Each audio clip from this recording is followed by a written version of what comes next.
Hello, everybody. Welcome aboard to another edition of Indiana Sports Beat Radio here on this Wednesday, December 6th. Hope you're doing well. Another great lineup. Dylan Sinn will be joining us along with Kyle Neddenriep from the Indy Star, Rick Bozich, and Todd Leary will stop by and we'll talk about the game last night for Indiana. A big win on the road. Lots to talk about with the NCAA proposed rule change. Louisville getting a big-time quarterback. Florida Atlantic and the Illini play a great game. You had Wisconsin at Michigan State last night. And Dylan Harper, decision day today. So all kinds of things going on involving Indiana basketball. Duke, Rutgers, IU, the final three for Dylan Harper. We'll see how that goes. Thanks a lot for everybody joining us on the Andy Moore Honda hotline already. Fred, David S., John, Donald, Bob, down in New Albany. How are you, sir? Russell, how are you? From the City of Churches. Dabney, Russell, Royville, Russell, Dr. Drew,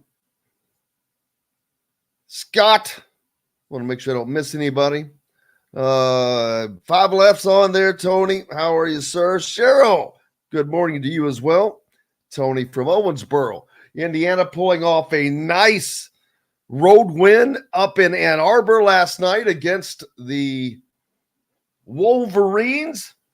Hey, you get a big time. You get a Big Ten road win. That's huge, and to be able to start the season 2-0 in the conference.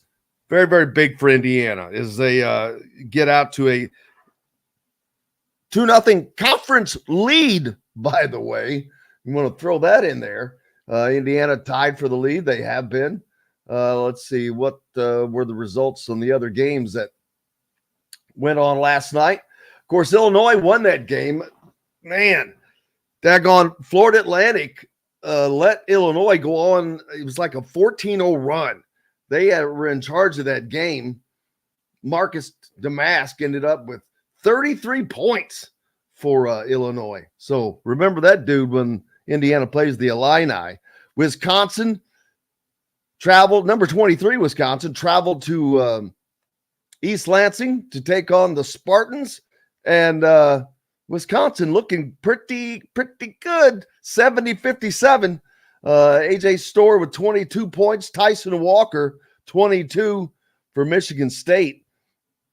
And then, of course, Indiana up in Michigan with a 78-75 win. Malik Renew, the team high with 15 points. Oliver Nikahau for Michigan with 18.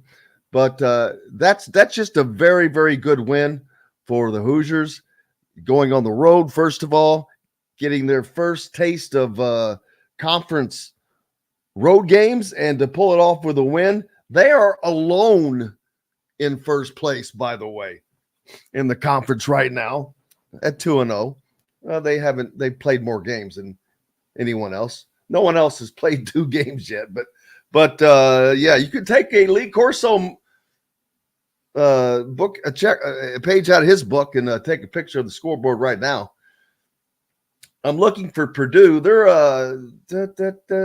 1, 2, 3, 4, 5, currently 6th in the conference standings.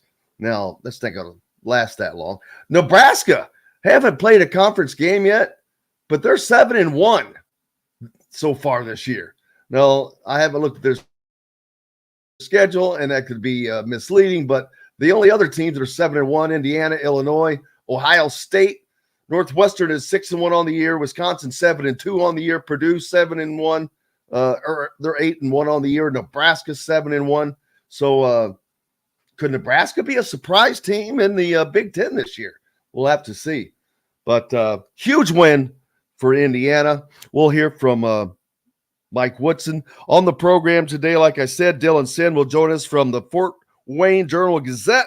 We'll talk more about that and plenty more. Also, the NCAA looking to allow schools to pay athletes directly. in a rule change. Right now, everything has to go through the collectives, and not sure what the point of that ever was. I guess they had the reason, but it's like it kind of doesn't make sense. If you can do something one way, you're going to be able to do it another. Louisville getting a big-time quarterback transferring in from Texas Tech, originally at Oregon. A seventh-year senior. He'll be 27 years old next September. I'm like, wow. There are people that have kids that old. Just kidding. And I mentioned Dylan Harper.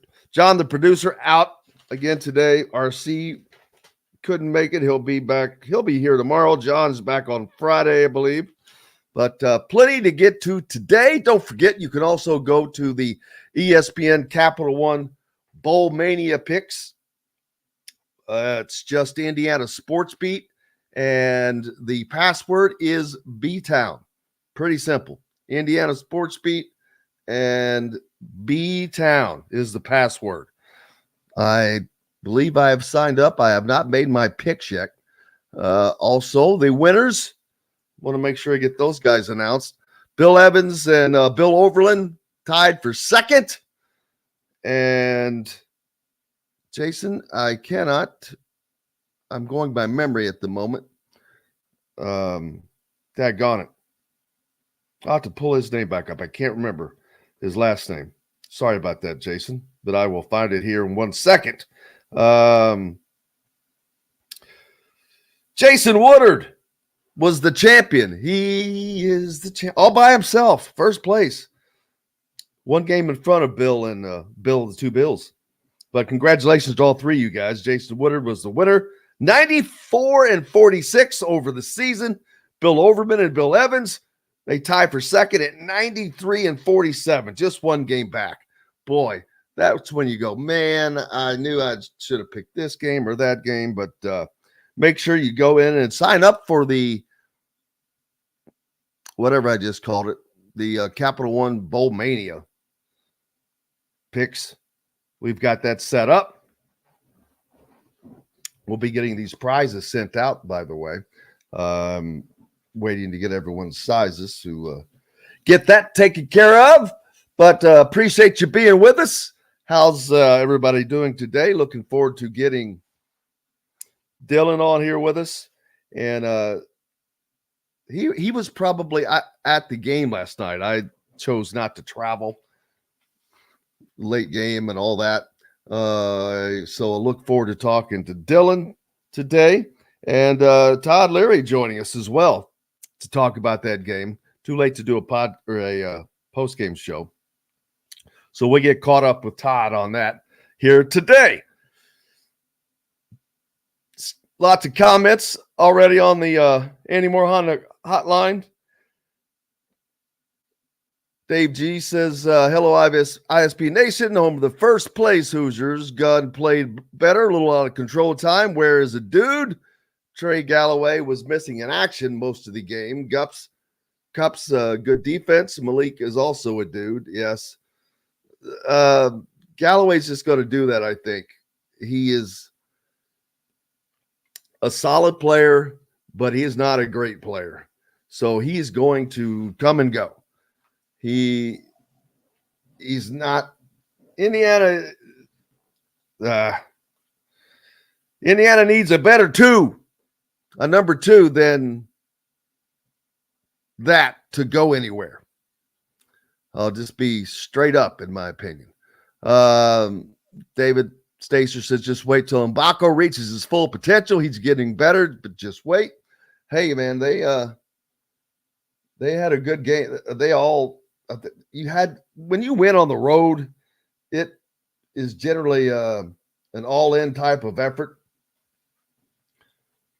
I don't have get the stats pulled up exactly for what everyone did, as we are on our own today. How about them apples?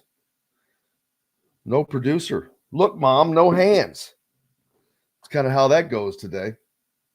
But Yeah, winning on the road in the conference play, always a tough way to go. But Indiana gets it done in Ann Arbor, so you check that one off the list, which is a good one to pull out. Indiana continuing to shoot very well from the field, 52% on the night, going 30 of 58, 33% from three. They had a solid night, 3 of 9, which is what they were the other night.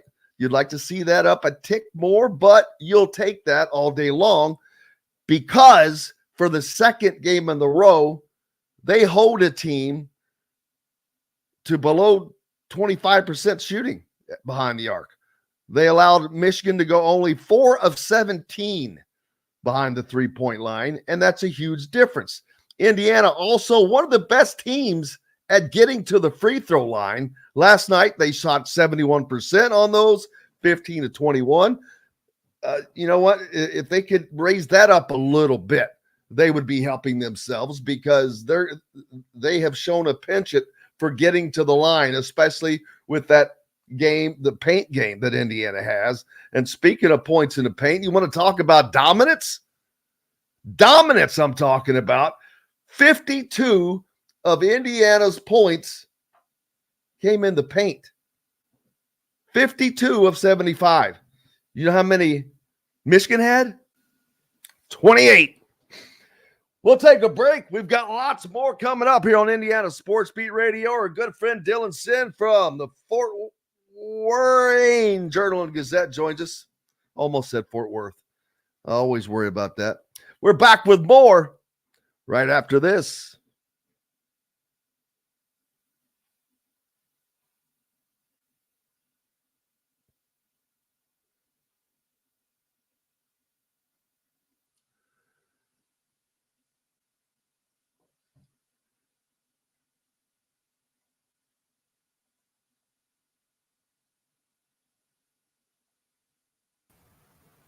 How are you, sir?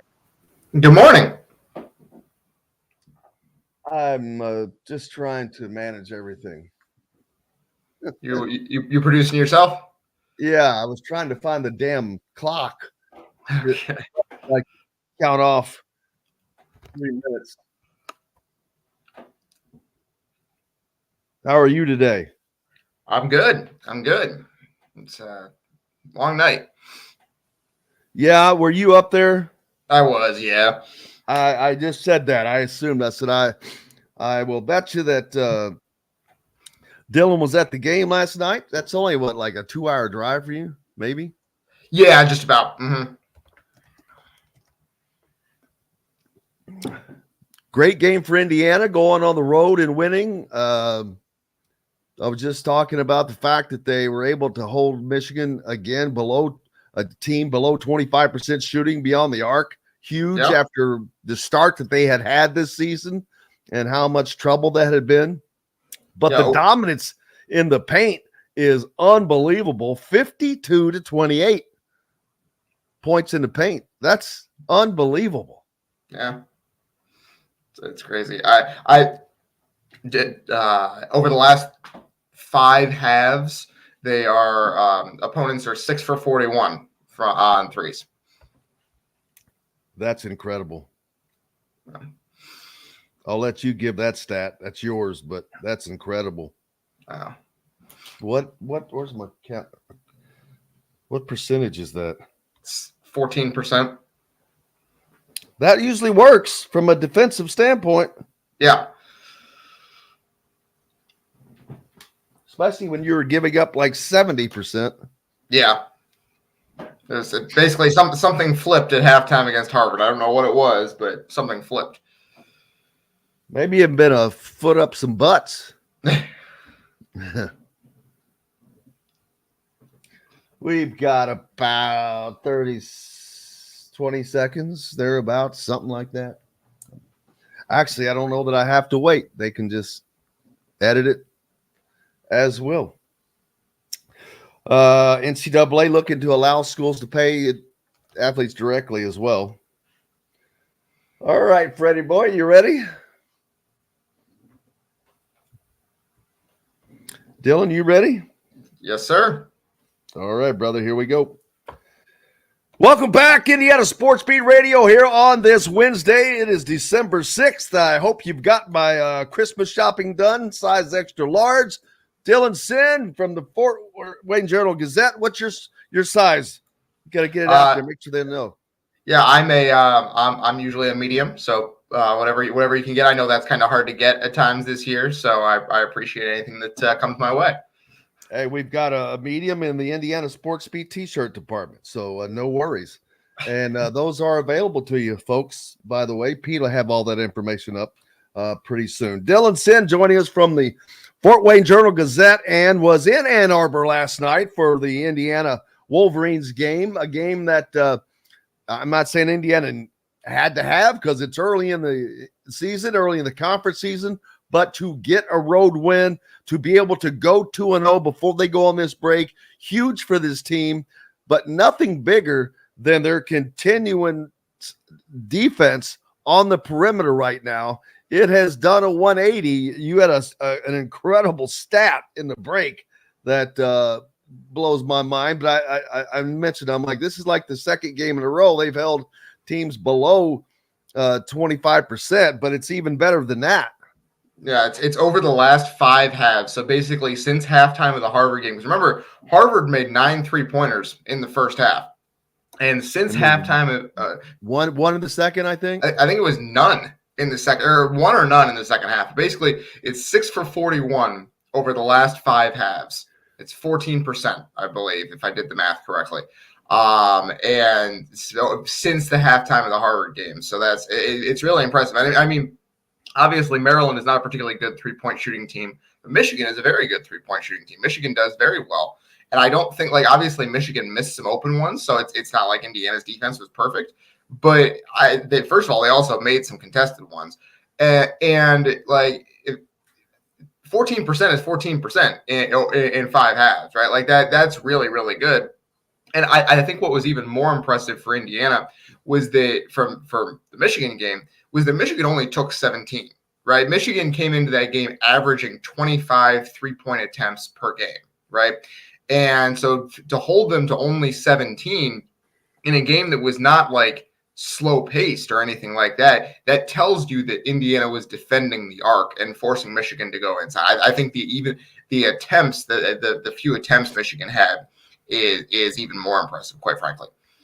Yeah, Indiana just winning games by shooting the ball well. They shot 52% from overall from the field, which, of course, when you have 52 points in the paint, you're going to have a very high shooting percentage, and they're not going to be a three-point shooting team. They were 3 of 9 last night. They'll take that probably. They would like to be 5 or 6 of whatever.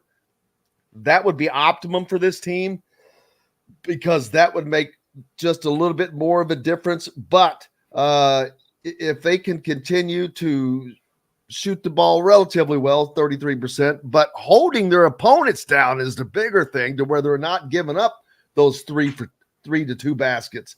Kel'el Ware, again, shot 60% last night, 6 of 10 on field goals. And this was not a game where just any one guy dominated. Malik Renew with 15, Mackenzie Mbako with 11 on 4 of 6 shooting. So he's not forcing things. Good to see that. 1 of 2 on 3 points. Trey Galloway, not a great night. 3 of 12 overall, 0 for 3 behind the arc. But worst of all, 3 of 6 at the free throw line.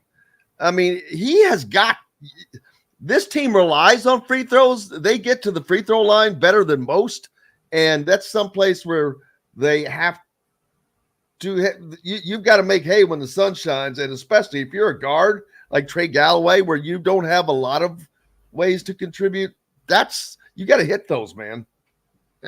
Yeah, and Galloway especially, I thought.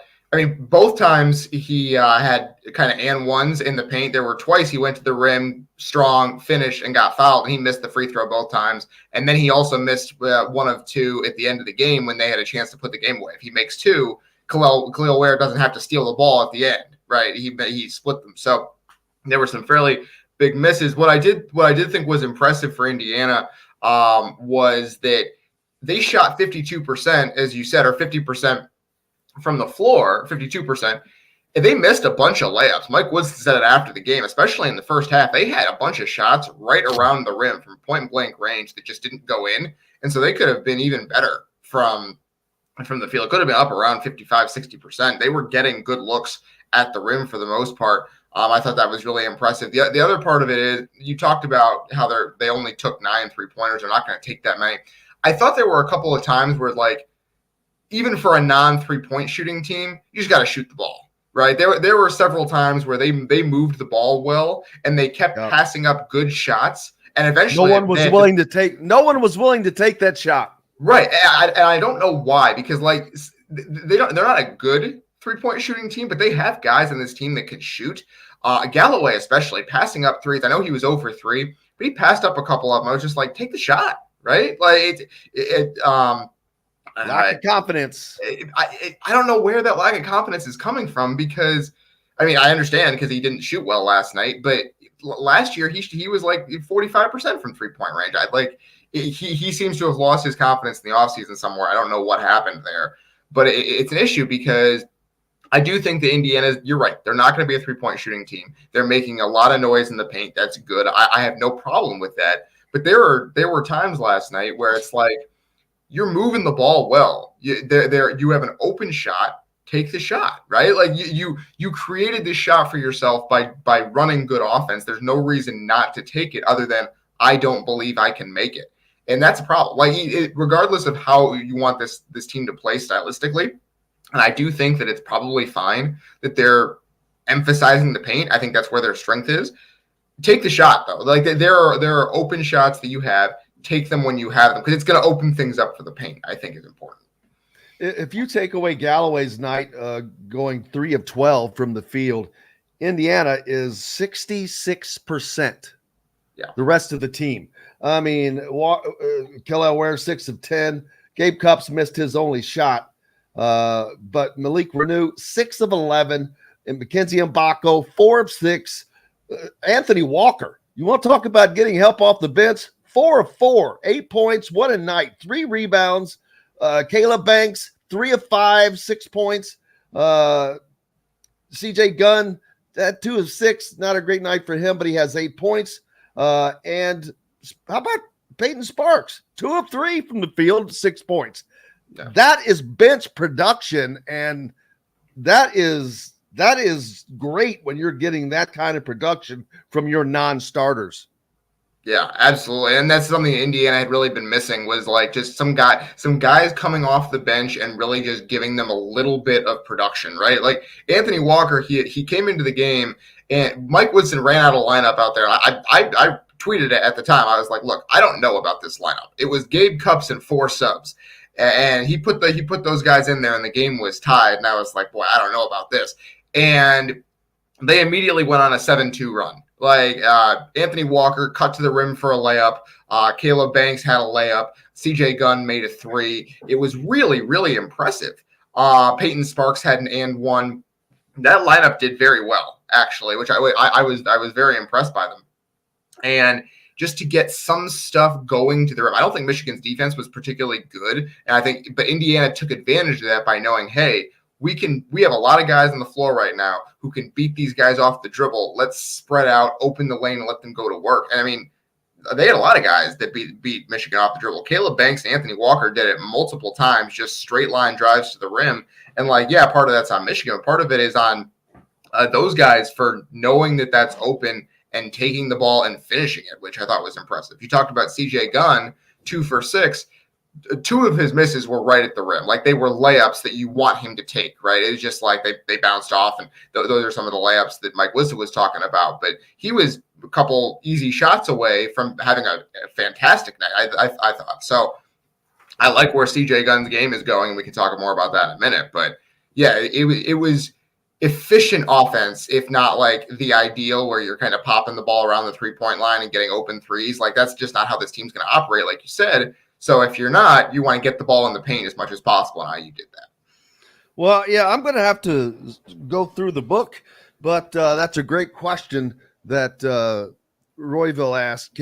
Confirming Mbako's number of made free. I can tell you that he hasn't missed a free throw yet this season, and that goes to we had Todd Leary on a few weeks back, and he made a statement that was kind of left at least me dumbfounded that Mackenzie Mbako may be the best shooter that Indiana's brought in since Jay Edwards. That is not translated yet to the floor, but from the free throw line, dude's money just doesn't hit. Well, he hasn't missed. That's hard to do. First of all, we've seen Indiana struggle there, but I'm going to try to look through the book and see if I can figure it out myself. But let me tell you, he's going to be. If he continues this, he's going to be going for, the all-time record in the season. We're talking names like Pat Graham, Steve Alford, guys that have just were incredible free throw shooters, but he hasn't missed one to start the season yet. So we'll have to see what that record is. I don't know offhand. Yeah, he's 17 for 17 to start the year for those who are wondering. And what I thought was really important was last night when IU was up by 1 and they knew Michigan was going to foul, Mike Woodson ran a play to put the ball in his hands on the road for a first game for a freshman on the road in his college career. And with the game on the line, you're putting the ball in his hands to make free throws. And Michigan's chanting at him as he's shooting, and he did not hit the rim on either of those shots. They were absolutely pure, and I was really impressed by that. It was absolutely just no fear at all stepping to the line. And we saw last night he went 1 for 2 on threes.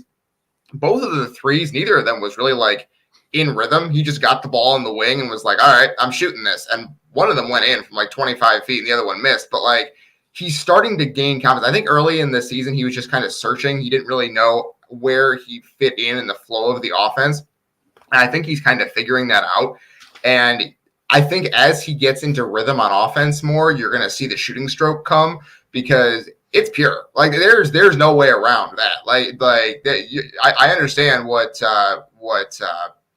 Leary's talking. Yeah, Todd's talking about because the stroke is pure. It's there. And so I think there is going to be a game this season where, IU doesn't shoot a lot of threes, but there's going to be a game or two this year where Mbako just goes off for 5 or 6.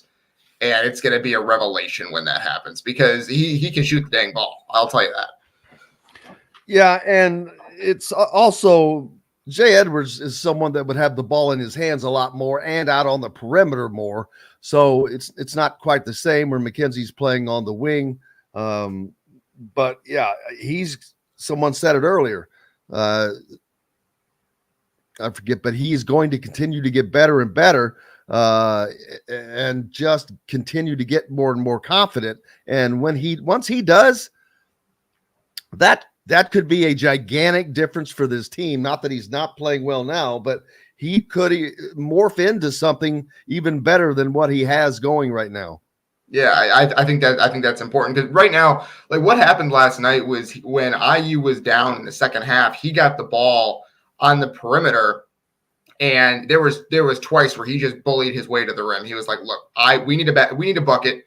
I'm going to the rim, and you're not going to stop me." And he went to the rim and finished twice in that second half when IU really needed a basket. And it was just kind of like you're seeing like the talent was obviously there, but you're starting to see him kind of like know what he can do on a collegiate court and say, "All right, I'm going to do X." And you're not going to stop me. I think that was missing at the beginning of the season. Like that's what you expect out of a 5-star recruit, right? Is that they're going to be able to get their shot and they know where they can get their shot. And he was kind of, like I said, searching at the beginning of the season. He didn't know exactly where he fit in. He didn't know when it was his time to shoot.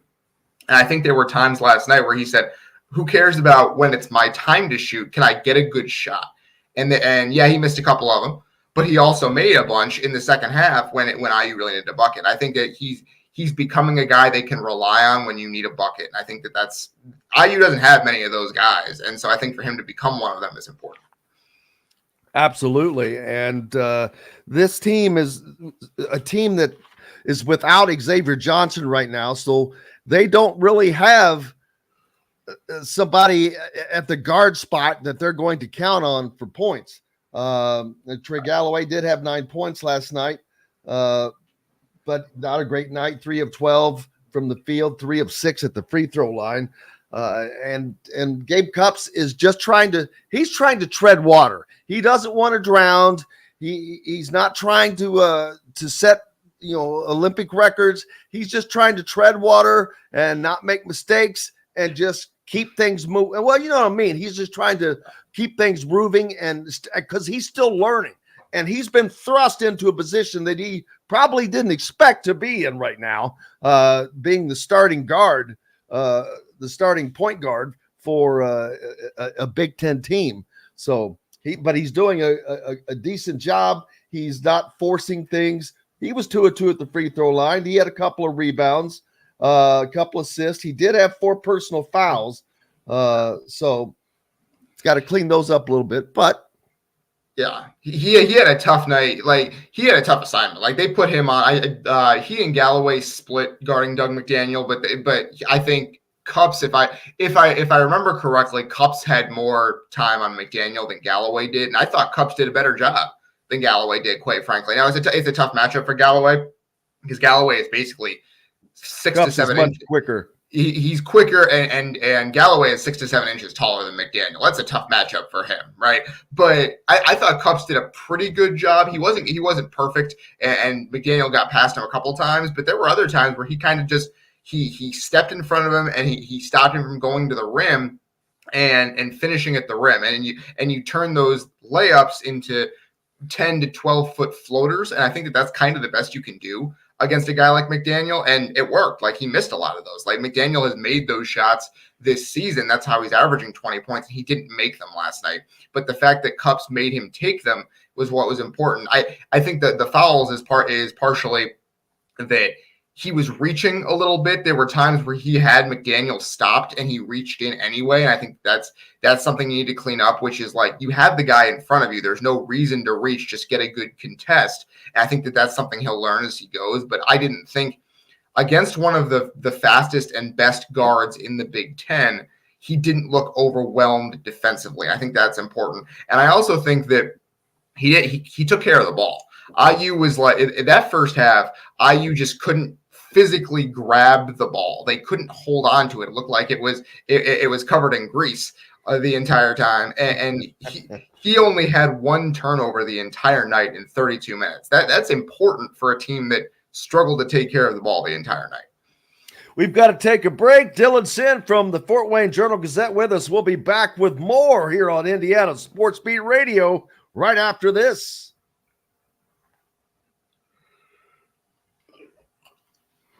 No music, no commercials. It gets me off my rhythm. It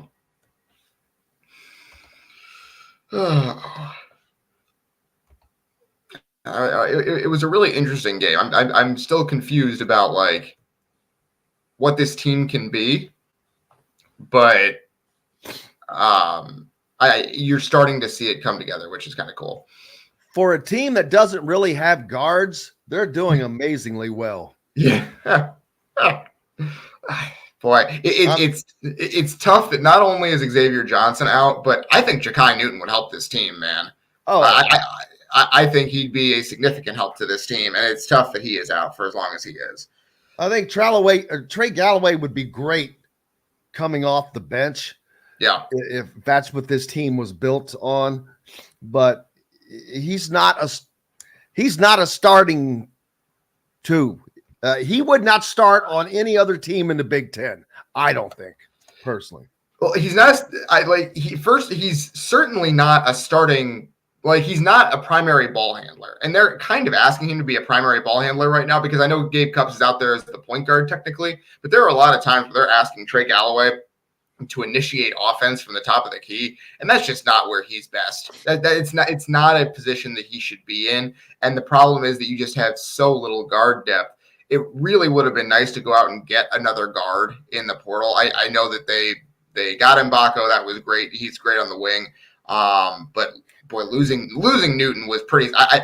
Like, I understand that Xavier Johnson being out is tough, but losing Newton before the season, that's really tough. And so having both of those guys down is pretty bad luck for this team.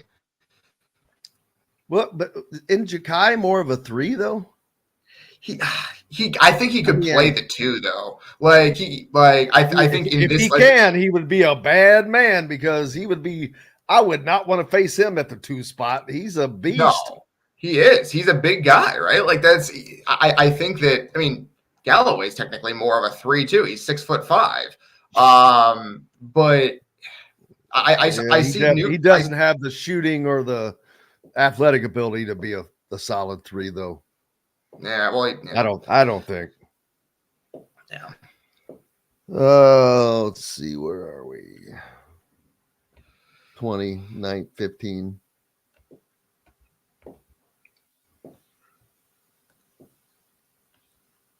Good enough. 5. Welcome back, Indiana Sports Beat Radio here on this Wednesday. I hope you are doing wonderfully. It's the Christmas season, December 6th. Hope you got your decorations up. It's all allowed now. We're past Thanksgiving. You can hang all that stuff up. Dylan Sinn from the Fort Wayne Journal-Gazette with us. He was up in Ann Arbor last night for Indiana's win over the Wolverines. Not only is it a solid conference win, a road win, Dylan, Indiana is alone in first place right now in the Big Ten at 2-0. But to get these 2 wins out of the way is huge because Indiana is in the midst of its most difficult scheduling period of the entire season, without question, having had already played UConn in New York. They've gone on the road down the Big Ten. They go to Atlanta this weekend to take on an Auburn team. And then the following week, you take on the number 2 team in the country, Kansas Jayhawks. So this is great for their confidence and great for their play. And if they continue to evolve, they're going to be a force to be reckoned with and a team that could potentially finish higher in the Big Ten than I thought, although do not sleep on Wisconsin or Illinois, who got a big win over Florida Atlantic last night. Yeah, no, I think you're starting to see the Big Ten take shape. Wisconsin also got a big win last night over Michigan State. Wisconsin looks like a very, very good team. But I do think that so there was the stretch of 4 games for IU. It was Maryland, Michigan, Auburn, Kansas. I thought before you started that stretch, I thought if you can go 2-2 in that, I think you're feeling pretty good if you're Indiana, and they're already 2-0. So now you start thinking even bigger. You think about going to Atlanta on Saturday and seeing how you measure up against a team that is, I think, 18th in KenPom and has played pretty well this year, although they did just lose a game to App State, and they're going to be motivated from that. So I go to Atlanta and get a win. Like, see how far you can push this, because I think as this team is still growing, basically any win right now that you get, you're feeling pretty good about. And then I think that there's an opening here that the Big Ten schedulers did IU some favors, where the IU was always going to be a team that was a work in progress at the beginning of the season. And they have a chance here at the beginning of the Big Ten schedule to kind of pile up some wins. Looking at the schedule, there's a path to 5-1 start here for IU. And I think that would be really, really impressive. I mean, you go on the road to Nebraska and you go on the road to Rutgers. If you can get one of those, and then you have a game against Minnesota, you play Ohio State, I feel you can start 4-2 or 5-1 pretty easily in that stretch. And I think if you get even one of Auburn or Kansas, you're feeling fantastic. Even if you lose both of Auburn or Kansas, I feel like you're feeling pretty good if you can get some of those Big Ten wins. So there's a path here to a pretty good start, and you're like 13-4 and 4-2 in the Big Ten when Purdue comes to town in late January. So there's a path here to really start seeing this season's momentum kind of get going. Yeah, and I've got to tell you as well, I mean, there's a lot of stories to talk about. Anthony Walker, like as I've already mentioned, he has just been solid. Every game he comes in off the bench and he gives Indiana something. But Khalil Ware, for all that was talked about his motor not being there and yada yada. Man, he looks better each and every game. You want to talk about someone who looks more confident each and every game. He hit some big time shots last night in the paint that, these 5-6 foot hook shots that just smooth as silk. And he is gaining confidence with each and every game. And that's going to be tremendous for Indiana as they get into Big Ten play for good. We're actually in any of these big time games because he's going to be challenged against Kansas, no doubt. And there are going to be other games where he's challenged in, but he is learning to deal with those challenges early and often. Yeah, I mean, I thought it was really impressive when they needed that shot last night with the game tied. They tried to get the ball into Renew. He was double teamed, so they swung the ball around the arc and got Khalil Ware one-on-one. He did a good job to get himself in position with a defender on his back, and then he made a great move in the post and he finished. And it was a really confident move. And IU needed a bucket and he went and got it for him. Like he is becoming that guy for this team. I think either him or Renew, you feel pretty confident when they have the ball with their back to the basket in the post.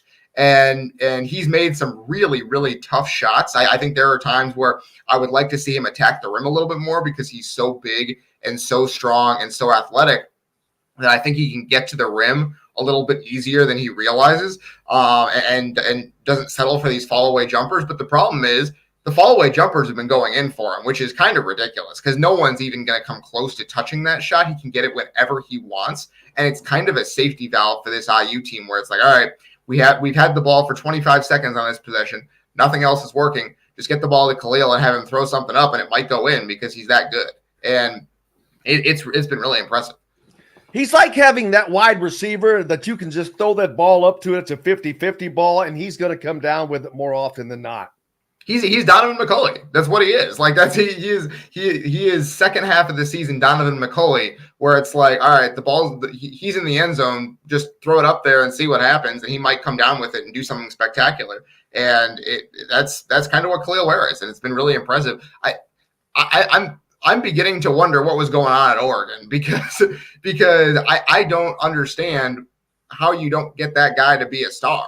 He's been really, really good. And not only that, there has been like not even a hint of the supposed motor issues that he had last year. I haven't seen anything like that at all. He played really hard last night. He's played really hard most of the season.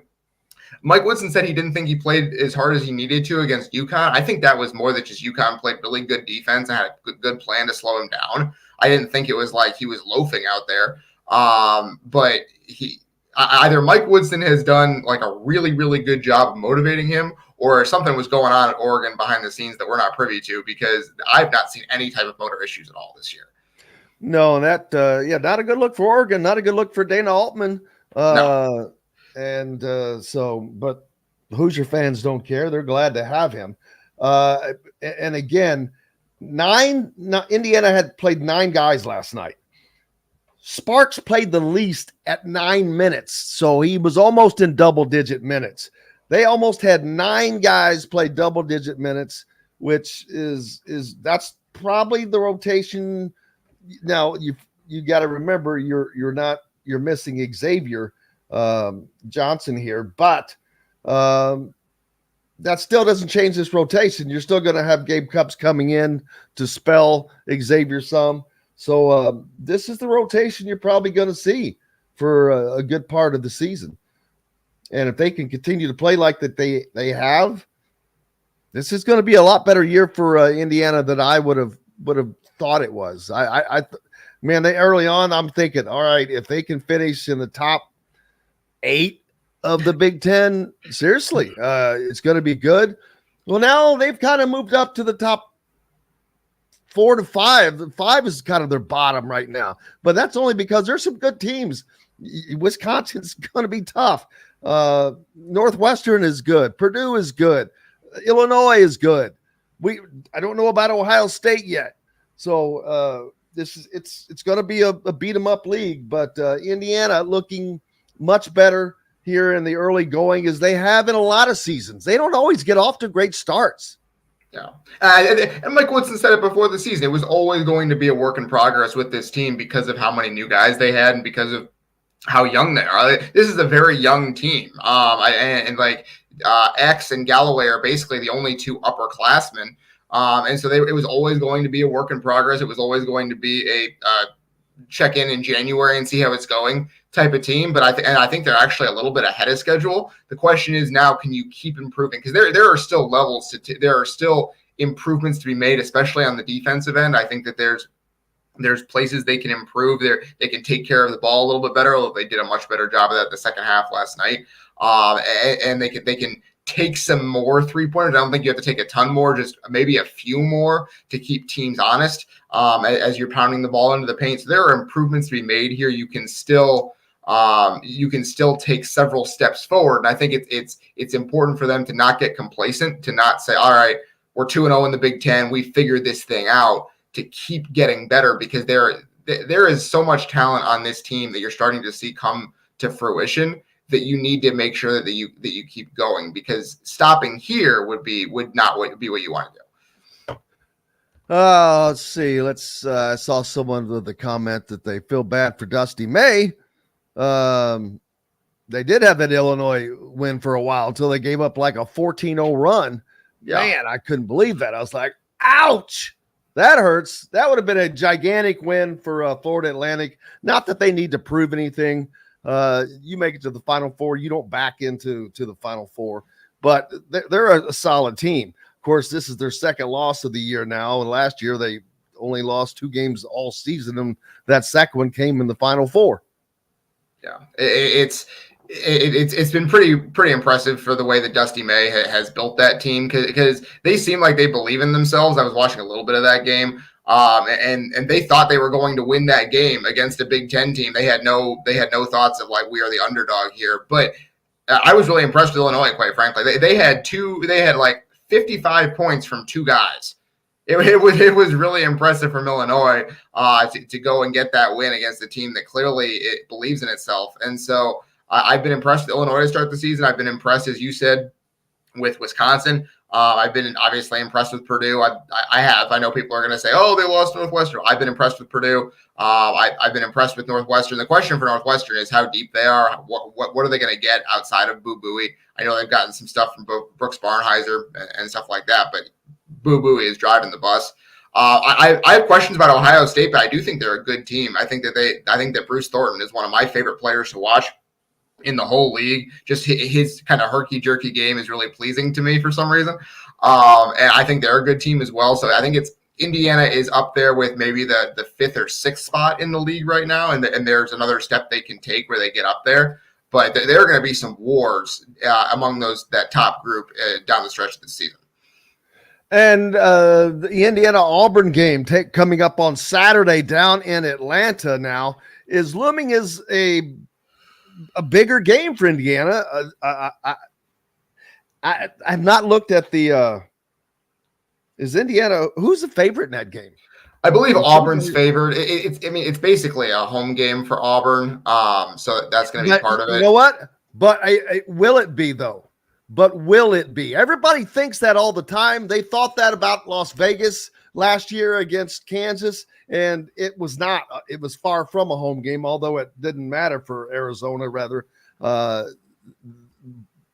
I don't know how much of a home game that's going to be. Up in New York a few weeks ago, or a week and a half ago in Madison Square Garden, even against UConn, which is right there, it was not a home game for UConn. So Indiana fans travel very well. I know a lot of people that are going to Atlanta. I say this will not be a home game for Auburn. And at best, it'll be evenly split, if not, because you've got 2 other teams that are playing. But I say Indiana fans will have the majority of people there.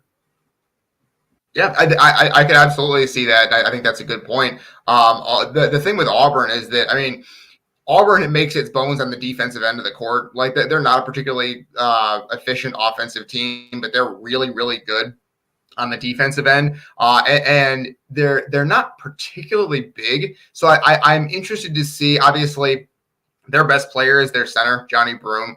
And so it's going to be basically, all right, Khalil Ware, what do you have? Well, you are now taking on one of the better big men in the country. And he is very, very good on the boards. He's very, very good in protecting the rim. Can you go out and be the better big in a game against a guy who might be an All-American?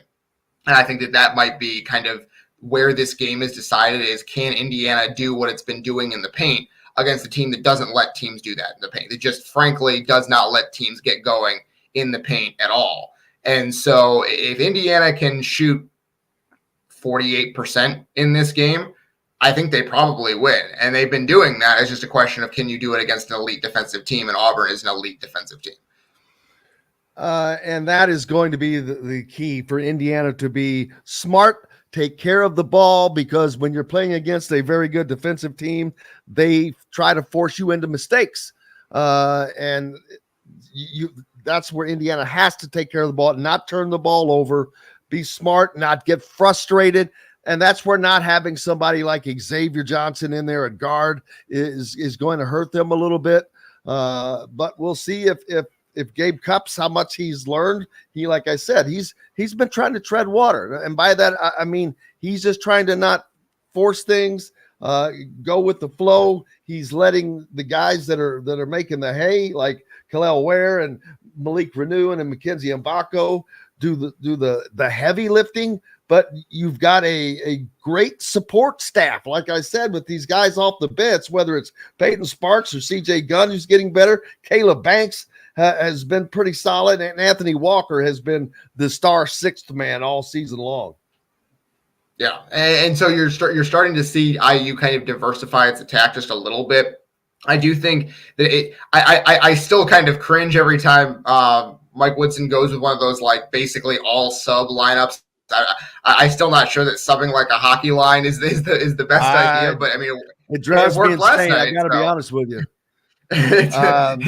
But it worked last night, so I guess maybe he knows something we don't. But I do think that it's important to get those subs minutes, because I think they all can give you something. Just having them all out there at once, it's just like, oh man, just like maybe kind of work them in different ways rather than putting all of them out there at once. Yeah, I'm trying to quickly find a line for Saturday's game, but I don't know how far in advance do they put those out? Daggone it. That's a good question. I'm not a huge like gambling guy, so I'm not sure. Usually it's a couple days in advance, but they might not have it out until later today because they both played last night. Yeah, because IU played last night. Yeah, well, we'll find that. But it's going to be very interesting. That game's a 2 p.m. start on Saturday on ESPN. So it's a nationally televised game for Indiana too. So, and they're playing in an area where they have kind of recruited, I don't want to say heavily, but successfully lately. You've got both Banks and got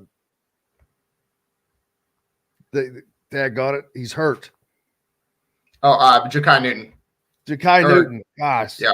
Ja'Kai Newton from that area. They're from the Atlanta area, from down there in Georgia, down in Georgia. But that's an area where IU likes to recruit. So this is good for their recruiting. If they can go down and win this game, especially when you can go down in somebody else's territory and come out of there with. I mean, it's as good as a road win, even though what I'm reading here says Indiana is set to host Auburn. I'm like, how the hell they hosting Auburn in Atlanta?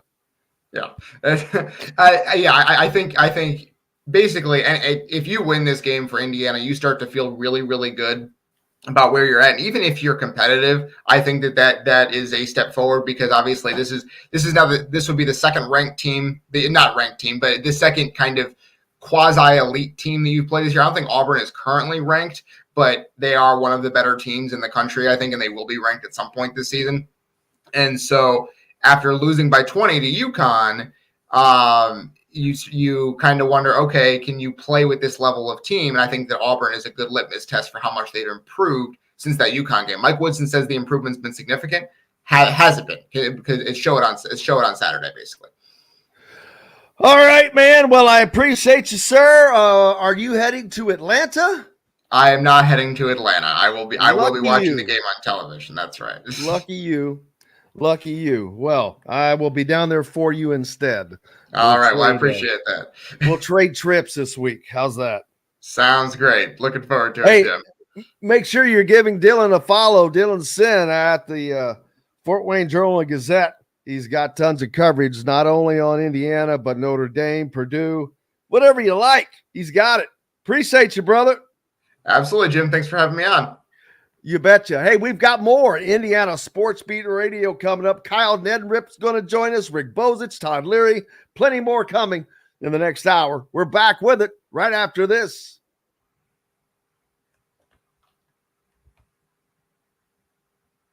Thank you, sir. All right. I guess I will wish you good luck in Atlanta. Have fun.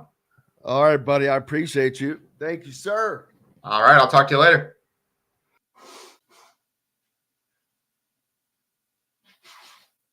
Daggone it. That's not a good sign. Not a good sign.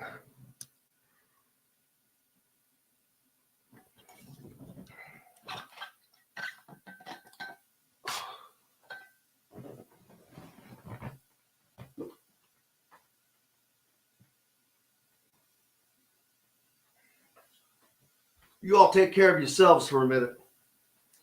We'll be back now, you hear?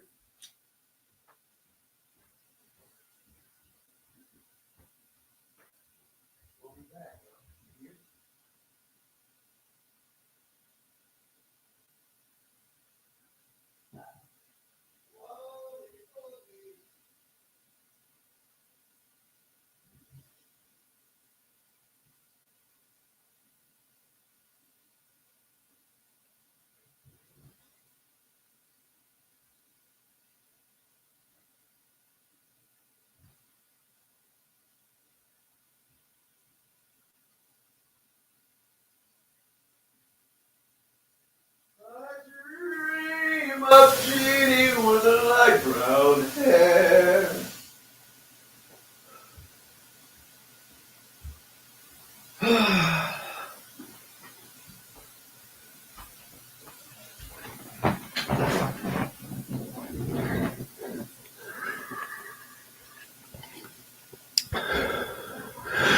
Look, did all that with a minute to spare.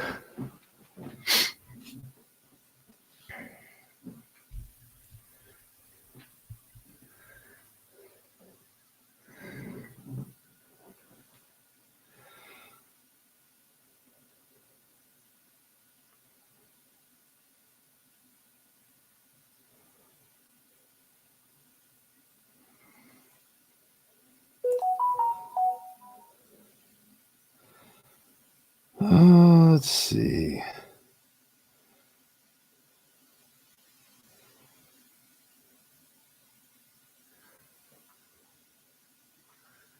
I got 15 seconds. I'm trying to find it. Anybody else see a spread for the game Saturday yet?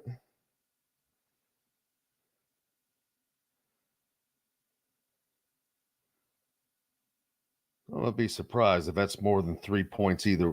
Indiana cannot be more than a 3-point underdog. All right. 3, 2, 1. Welcome back, Indiana Sports Beat Radio here on this Wednesday. I hope everybody is having a good middle part of the week. It's hump day. So hump away. Waiting for Kyle Neddenriep to join us, and also Rick Bozich on the dais today, as well as Todd Leary joining us to talk about last night's big win by Indiana. Lots of other things going on in the sports world, the NCAA, and I look forward to talking to Rick Bozich about this. But the NCAA looking to allow schools to pay athletes directly in a proposed rule change that would go away from the current effort of having the collectives be in charge with Hoosiers for Good, Hoosiers Connect, Indiana's official collective there. I don't know how that would change things, if they would just bring that together in-house. Tyler Harris is supposed to be with us this week at some point, so hopefully we'll get him on, as a matter of fact, to answer those exact questions. But I'm wondering if that they would just go ahead and bring both Hoosiers for Good and Hoosiers Connect in-house. They are together already. But Tyler Harris, the executive director, former employee of Indiana University, and the vice president, the head of Hoosiers Connect, is Colin Hartman, a former Hoosier basketball player, of course. So it would make perfect sense. But I look forward to talking to Rick Bozich about that and how that will work. What will that change? But there's also more to it. It's not just about paying athletes directly. This is what I'm talking about when there's a reason Indiana has to take football seriously. Indiana has to become a player in the game of football, because also there was something I read that in essence it would allow them to do some changing of the rules. The NCAA is currently pushing new rules that would allow schools to pay directly to the college athletes for the first time. Why it matters, the changes would be revolutionary for an organization that has long fought tooth and nail to preserve the amateur status, whatever that means anymore. That's just something that Mark, what's his name, used to like to say. The proposal outlined in a letter to Division I colleges today would allow schools to enter into name, image, likeness deals directly with their students. Now, that would not change the fact that they could do them elsewhere also. They could still do them with, if they didn't bring Hoosiers for Good and Hoosiers Connect in-house and they were still separate, they could still do, they're still allowed to be separate deals. They can do deals with anyone, you, me, whomever. The NCAA lifted its ban on athletes profiting on NIL deals in 2021, allowing them to earn money, but not with the colleges. Charlie Baker, the NCAA's president, former Massachusetts governor, wrote that colleges and universities need to be more flexible, and the NCAA needs to be more flexible too. Wow, what a change that is coming from a president of the NCAA. Students who play sports have been limited from receiving compensation beyond scholarships and some related cost of education. The organization has struggled to keep up with changing public opinion around compensating athletes. In recent years, some lawmakers have become hostile to NCAA's positions. And not to get off track, but speaking of which, Florida Governor Ron DeSantis, who I'm apolitical on this show. And so I would cut the hand off of a Democrat just as quickly as a Republican. So trust me, that has nothing to do with what I'm about to say. Ron DeSantis is a jackass with this kind of, he has threatened to go, he's gone to the legislature. He wants $1 million from the Florida legislature so they can sue the college football playoff committee because Florida got left out. Oh my God. You know what? Stick to screwing up politics. Sports doesn't need you to screw them up anymore. Stay out of it. Politicians, stay the hell out of sports. They screw their own deals up enough, and sports gets screwed up enough without any additional help. But just throwing that out there for you. That's just an attention getter to me. That's just saying, hey, Florida people, remember me. Remember that I was going to fight for your Seminoles, which I would think that might piss off Gator fans and Miami fans and Florida Atlantic fans and Central Florida fans and South Florida fans and a whole litany of other people. But they're also, the NCAA is looking to allow some breakaway situations to make their own rules on things. And we'll get more into that with Rick Bozich joins us. But there's just all kinds of things that with all the changes that have happened, schools with the most financial resources and the biggest brands would form a new subdivision that could set its own rules for roster size, recruitment, and transfers. There you go, people. That's what we talk about. When we talk about the potential and possibility of Indiana not being a part of the big boy table, that's exactly what we mean. And I remember reading in this, schools would have to put up X amount of dollars in a fund to be a part of this. Now, if you don't have a football program that's worth a snot, boy, it's going to be tough to get into that. And that is why you have to have a solid football program in today's Division I if you are going to be at the big boy table. If not, you can go sit at the kids' table. And I don't think Indiana fans want that. I don't care how much of a basketball fan you are. You don't want your team being the next Butler or any Big East school that doesn't play football, that only has basketball.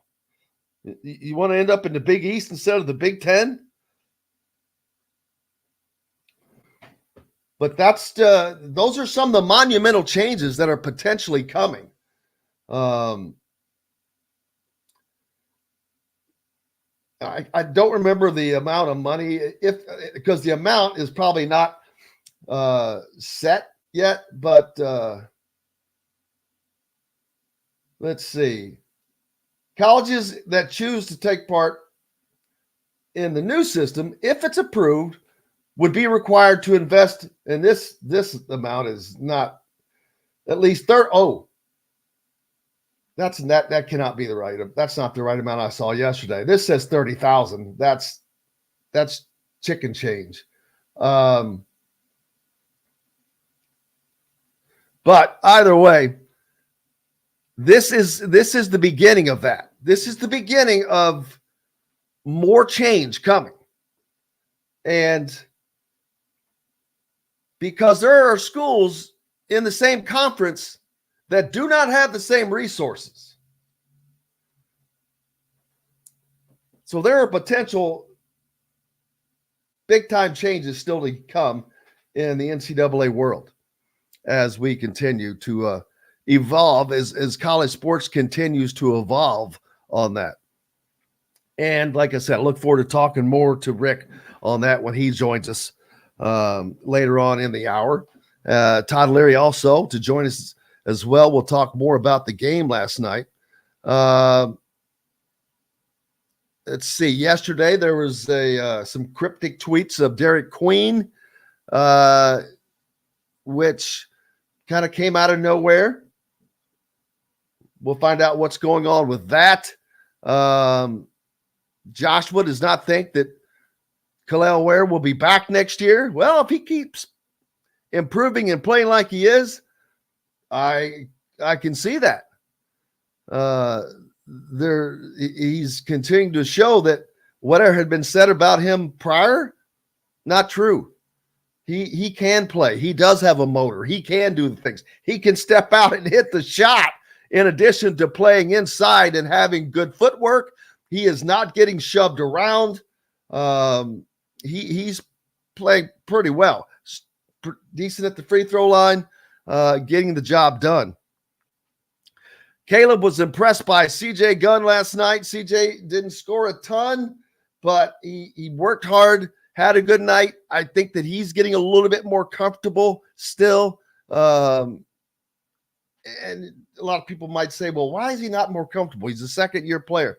Hey, man, he didn't get that. He doesn't get that many minutes last year.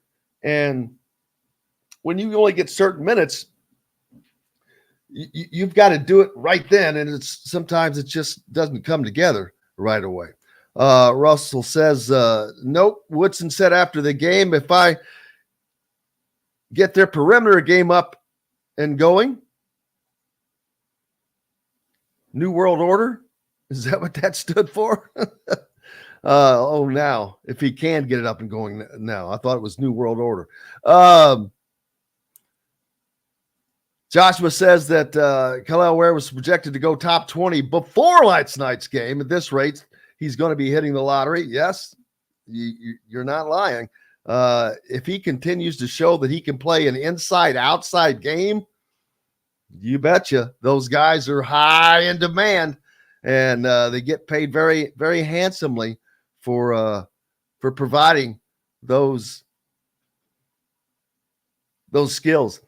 Michael says that Indiana is not getting Dylan Harper. It's either Duke or Rutgers. So, well, that's what my thought has been all along. I'm like, personally, I'm like, how do you not go to Rutgers? They seem to be really closing in on a great recruiting class, but the Duke lure is still there, I guess.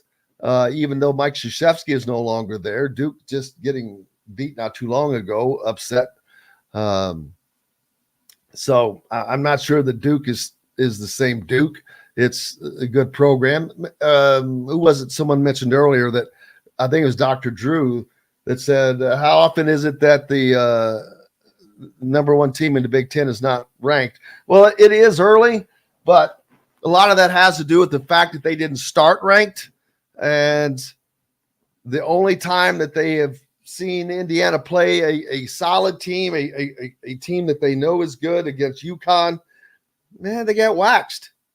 So we've got to take a break. When we come back, the great Rick Bozich joins us here on Indiana Sports Beat Radio. Back with that and plenty more right after this.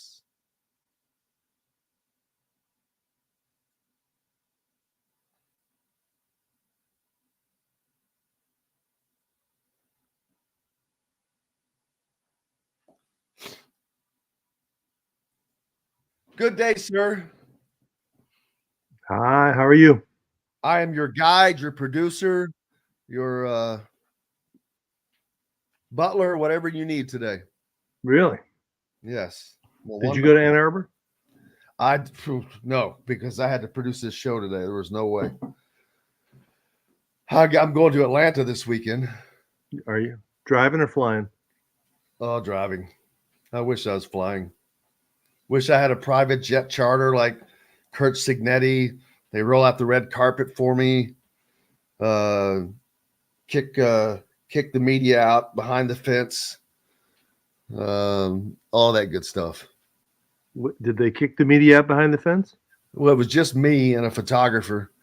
But yeah, we were in, and the airport guy came over and said, "Hey, they asked if I could tell you guys to get out," and I told him no because it's a public airport. And then he comes back over and said, "Well, they've asked if you will get behind the fence," and that's one of those. You don't want to be in Saudi Arabia and be perceived as stealing something because they'll cut your hand off. That was so I got behind the fence. Was that at the Bloomington airport? Yeah. Weren't allowed to talk to him either, we were told. Not allowed to talk to him. Don't try to talk to him. Do not try to talk to him. He's only done one interview so far with some radio show in Indianapolis. Well, that, and he was on the Big Ten Network. Oh, yeah. He went up there for that, and I'm like, wait a minute. So he goes on a station that does not cover IU, but I'm like, all right. Why did he do that station? You know what? you can ask IU that. IU sets that stuff up. I didn't make the request yet. I'm going to now. Right. Interesting. And I will remind them of that. I'll say, is that station paying to go to Atlanta this weekend? Did that station pay to go to New York last week? No. Right. How are you doing, brother? I'm doing okay. How are you doing? Good. Florida or Louisville getting a big time new quarterback. Yeah, the kid from Texas Tech, and they're trying to get another one. Did that quarterback go to high school with you? He's not that old. He's only 25, right? 7. Oh, he's 27. No, wait a minute. That can't be right. He's his 7th year. I think that he'll be 25. I think you're right. But he's a 7th year player. Yeah, he's been around. He's 24. He'll be 25 in September. I think so. Todd Leary is supposed to join us in the next segment. Okay. So we can talk about other things. Oh, how about the new rule, the NCAA, and not the paying the athletes? That's not what jumps out at me. It's the forming their own subset where they can kick the other teams out. Yeah, where they can set their own rules for roster size, recruitment, transfers. Right. Not surprising. Just getting there a little sooner than I thought. It's true. Anything? Oh, shoot. I forgot. What time is it? Yeah, we better get back to business. All right. You ready? Mm-hmm. All right. Welcome back, Indiana Sports Beat here on this Wednesday. It's December 6th. The great Rick Bozich is back. Make sure you keep him in mind for Christmas.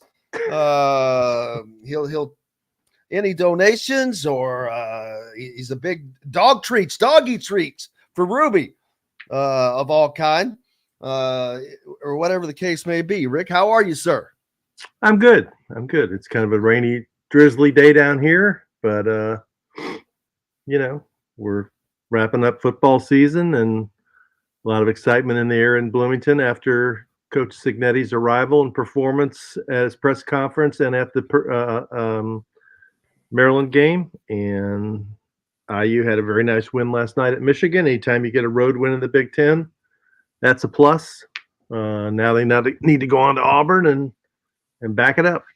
Yeah. Speaking of Coach Kurt Signetti, I have to say that for Indiana being big-time basketball fans and just not having a football program to really follow or chase, some of my absolute biggest tweet ever is regarding Kurt Signetti. The halftime little impromptu speech the other night at the Maryland game in which he said what he said.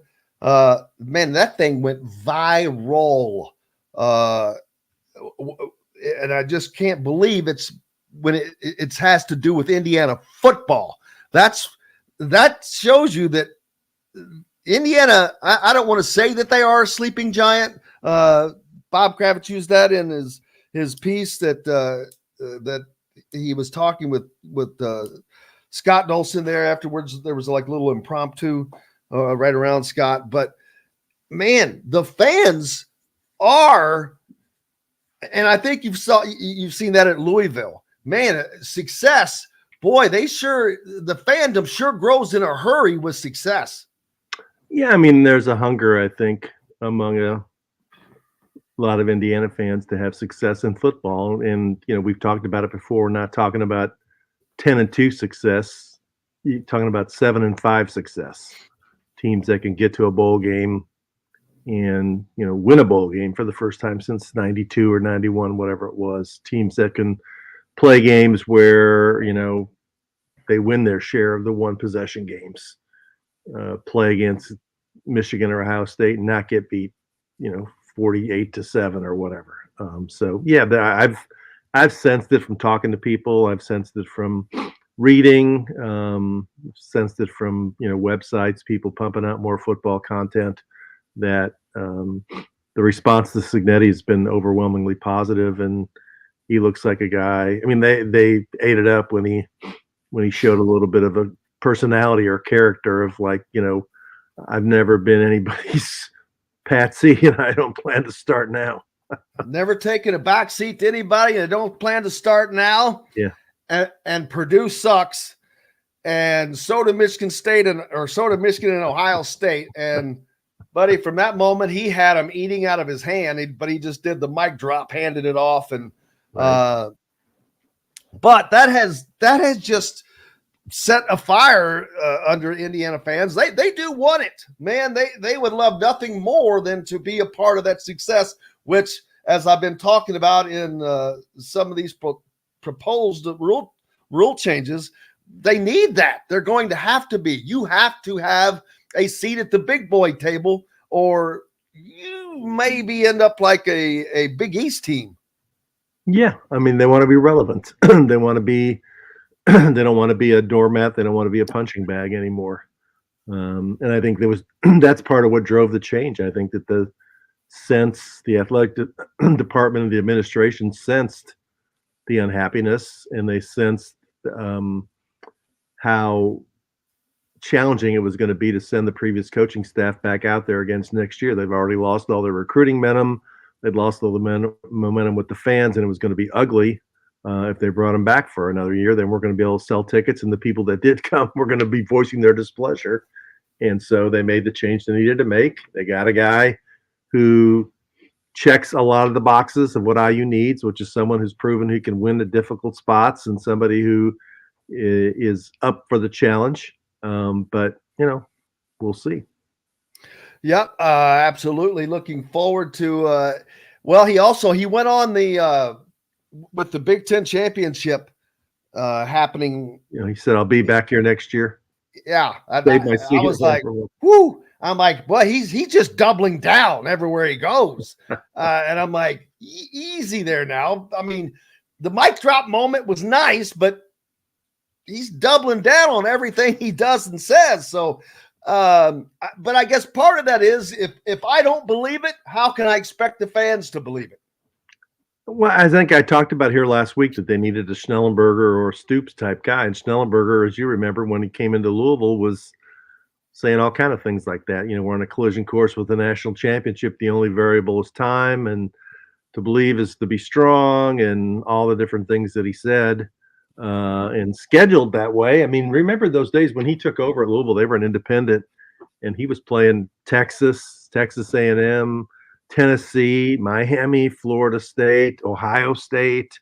He scheduled like he meant business. So, you got to, if the head coach has to believe it. And that was the most impressive thing I thought from the press conferences. Like, it's all going to begin with me, and this is what I'm going to do. And then my assistant coaches are going to fall in line, and the players are going to fall in line. And this is the way we're doing things here. And that's just the way it is. And, it's kind of old school.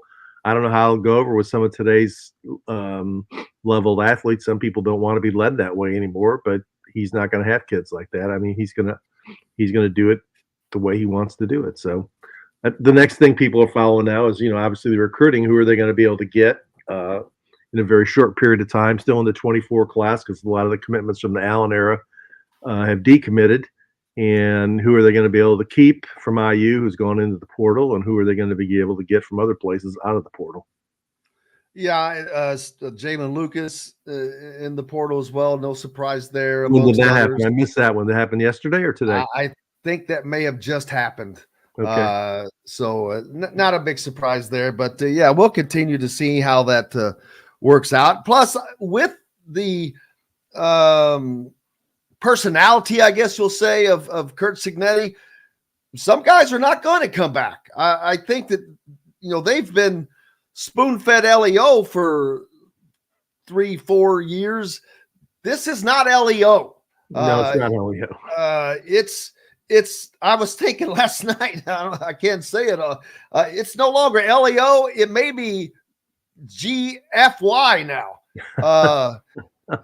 And I think that's more about what it is, and not towards the athletes, but towards the world, towards everybody. It's us against the world kind of a thing. And that's a 180 for a lot of these guys. And I understand it. Some athletes, some guys, some people they're motivated by this, not by this, and vice versa. So we'll see how it works out, who stays, who goes, who comes. The coaching staff, major change. He's bringing a lot of his major guys with him, the coordinators, of course. And so there's going to be pretty much a coaching staff change across the board, with the exception, I think, of maybe Bob Bostad, who obviously showed growth for Indiana on the offensive line position since he eventually replaced Darren Hiller after the in-between, the interim O-line coach of Rod Carey. But it's just the transformation that it's going to take more than a year at this level. And I know that he's said that we've got a plan, it's proven, it's yada, yada. I get that, but this is not the Sun Belt, man. This is the Big Ten, and I'm not saying that they can't be successful next year, because there were 5 one-score games Indiana lost this year, and JMU won 6 one-score games this year. And one of his big things he talks about is complacency, and I get that. That makes sense. I mean, you cannot have the single modicum of complacency, because that is where mistakes are made. And when you make little mistakes, that's where games can be lost. And so that's how you win close games. And they won several of those. Indiana lost several of those. Yeah. Don't they have 8 home games next year? I think they do. Yes. The 3 non-conference games with Louisville no longer on there are Florida International, Western Illinois, and Charlotte. We're back to the old school Bill Mallory 3-0 start, baby. Although that there is a conference game, I think, in there. Yeah, but UCLA's in the 3rd game actually out there. UCLA is okay. They just lost their defensive coordinator to Southern Cal. They've been underachieved under Chip Kelly. That's not an unwinnable game. You get Maryland at home, at Northwestern. They could win 6 next year. Very, very, very possible. And then they would be off and running, I think, from a recruiting standpoint, because then you've got somewhat of a proof of concept going, and people start buying in. The fans start buying in. They stay at least through the 3rd quarter before leaving. But we'll see how much that changes. You don't want the names and the phone numbers of any fans to leave before the game's over. No, absolutely not. Dylan Harper decision coming up in the today, I believe. Duke and Rutgers, I think, are the obviously favorites. Indiana still in the mix. I think he's leaving Indiana in the mix just to keep Indiana fans holding on. Yeah, I mean, he ain't even visited Indiana in a long time, right? He's going to Rutgers. Yeah. Most everybody, even Duke people, I think, have conceded that, haven't they? I would be shocked. I mean, I'm like, how's he not go to Rutgers? I mean, they've got a good recruiting class coming. Steve Pikiell's doing a hell of a job there. I would be surprised if he didn't. Yeah, he'll be at Rutgers. I'm more surprised they got the kid out of Georgia, who's the 3rd best player in the camp, Ace Bailey. But they got him, and so now they'll have 2 of the top 3 players in the class. How about that? It's an amazing thing because they have not done anything of huge stature. They haven't gone to the Elite 8. They haven't gone to a Final Four, but they are fighting and they're gritty. And Pikiell is just a very well-respected coach. I think he's very well liked, and he's doing a hell of a job at a place that has not had success in the Big Ten. A real success. No, you're right. He's done it methodically, step by step. They're not great this year, didn't they? I'm not even sure what they've done in the Big Ten so far. I think didn't Illinois beat them? I think they did. I believe you are correct, sir. So, yeah, I mean, this is one of their better teams. They lost most of their backcourt. They still have some decent front court players, but Pikiell we'll coach them up, and they'll still be a hard team for Indiana to beat. We know that. Absolutely. Let's go ahead and take a break. When we come back, we've got basketball to talk about as Indiana gets a huge road win last night up in Ann Arbor, Michigan. And as before they head out to Atlanta this weekend to take on an Auburn team that will also be a challenge for them. Joined now by Rick Bozich. We'll be back. Todd Leary will be joining us at some point as well. So back with more right after this.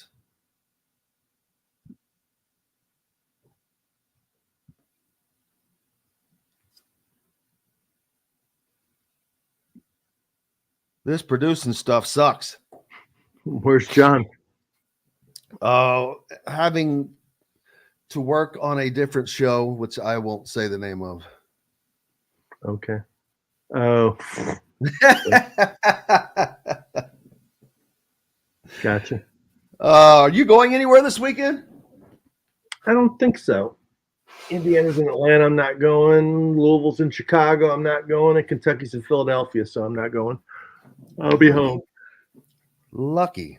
I was going to go to the College Cup, but the Hoosiers didn't get it done. Oh, me too. I already had it planned. I was going to stop at Louisville and then head on to Atlanta. There's Todd Leary. Can you turn is that a phone? Turn it sideways, possibly? Why? Because that way there's no black. There you go. It takes all the black out. Gotcha. Hi, Todd. Hey, Rick, how are you doing, buddy? I'm good. Good. Probably been a minute since you guys talked, huh? Yeah, probably since I was on the show. Oh, maybe I saw you at a game. I'm not. I think I saw you at a game. I don't know if it was this year or last year. Yeah, I did last year. You're right. Are you in Indy? Bloomington. Oh, you live in Bloomington? Hey, what's the most? Yeah. Do you remember what's the most free throws you ever hit in a row? Do you remember? No. Ibako hasn't missed yet. He started the season 17 for 17.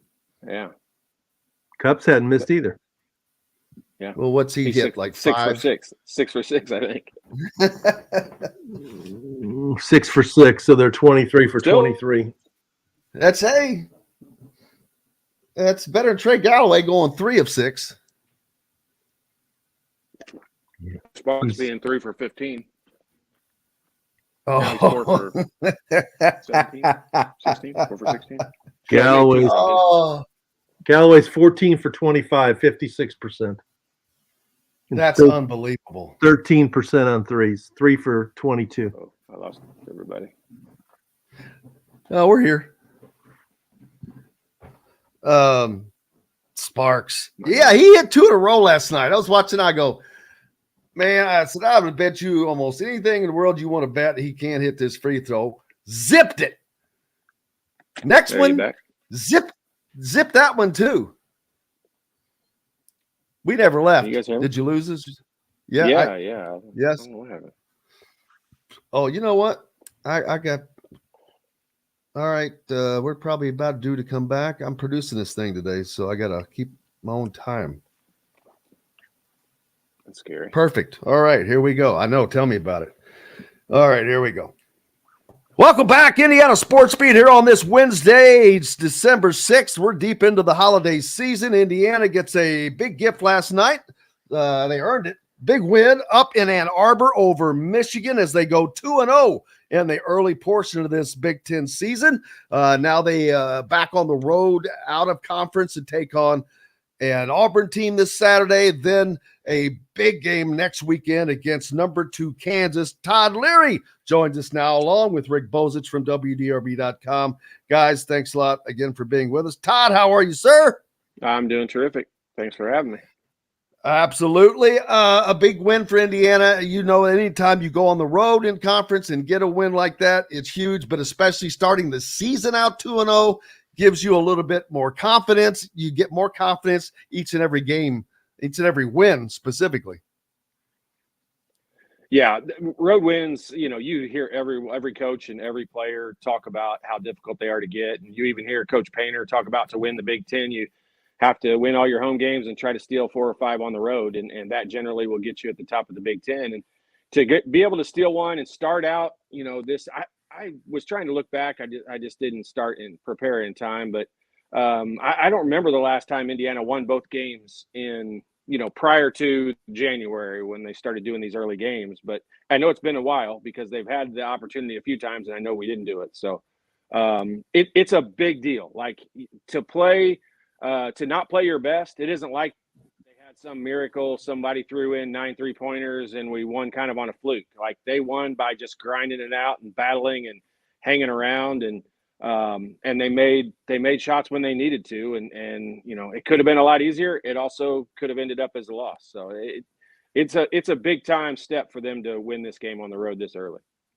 And Rick, we know that this is not a 3-point shooting team, but the 3-point shot is so important into Indiana winning or losing, not just on their side, but the opponent's side. They early on were just getting destroyed by teams shooting the 3. But Dylan Sinn pointed out in the last 5 quarters, their last 5 halves, they have held teams to 6 of 41 behind the arc for 14%.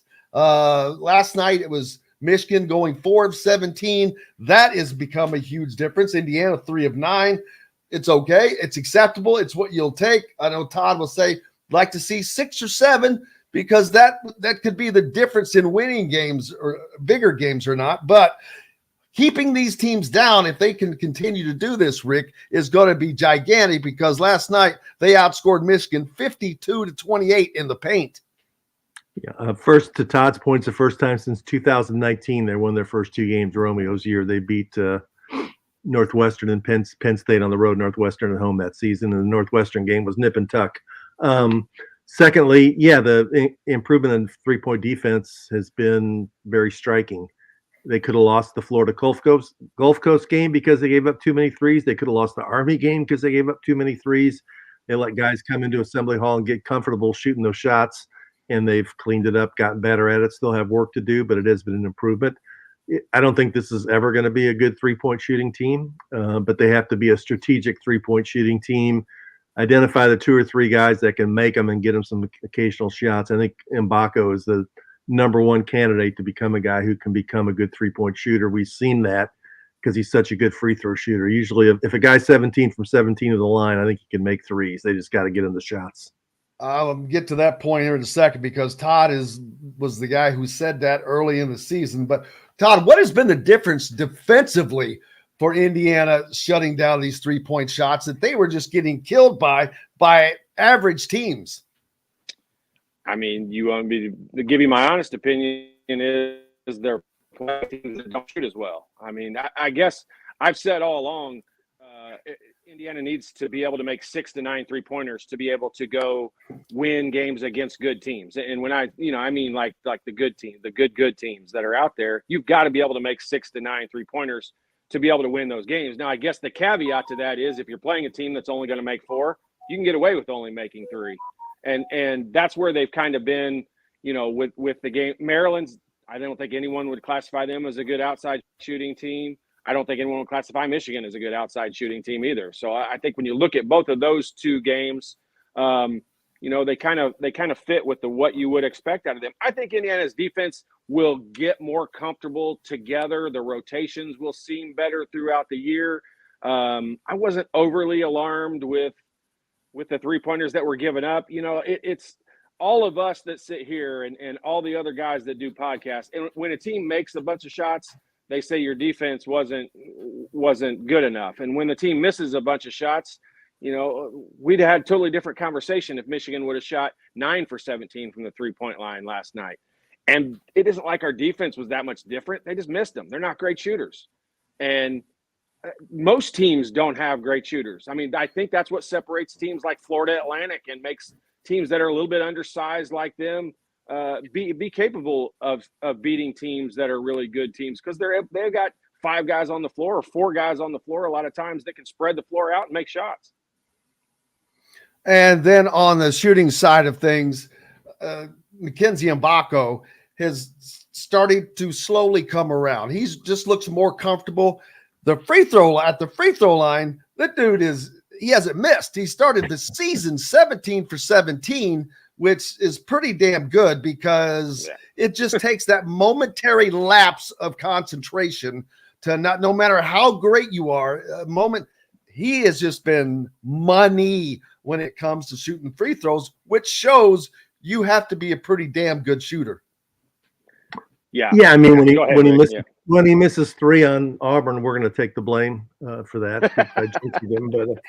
But you watch his stroke. He has a stroke that looks like a shooter. Doesn't look like he's got somebody needs to correct some things on him. You watch some of the other guys shoot free throws and they're wishing or hoping that it goes in, or they don't have their feet lined up properly, or their elbows not in, or they kind of push the ball or whatever. But he looks like somebody who's had a coach along the way who's, given him a good clean stroke. And Todd said early in the season that he is one of the best shooters that Indiana's brought in since Jay Edwards. And I just want to give him that credit, because when he said that, people are like, dude, what are you talking about? This guy can shoot the damn ball. Yeah, he can. He's got an effortless stroke. Yeah, it's beautiful.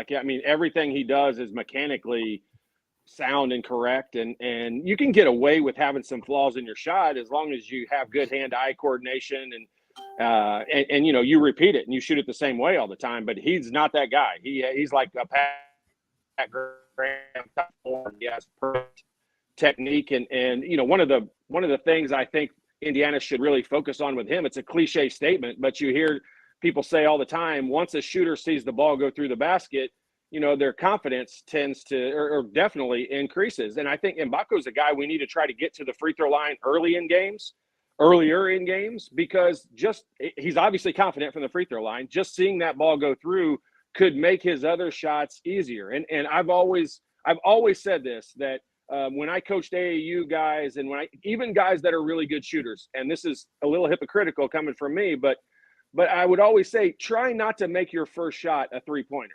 And almost always Mbako's, not necessarily, he's had a couple where he shot like a 17-footer, but he doesn't have any, he's not driven to the basket and gotten fouled.